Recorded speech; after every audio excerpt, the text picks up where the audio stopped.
short little movie while I walk up to get some spring mix and other things for the farm share. These are leeks. Carrots are under the row covers. Beyond that we have fallow area where we have chickens.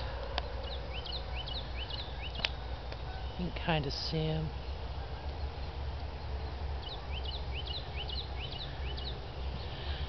Leeks. This is kale from last spring.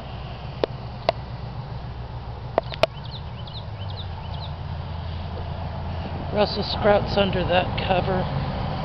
Not many. In the background is a bunch of leaf greens and stuff.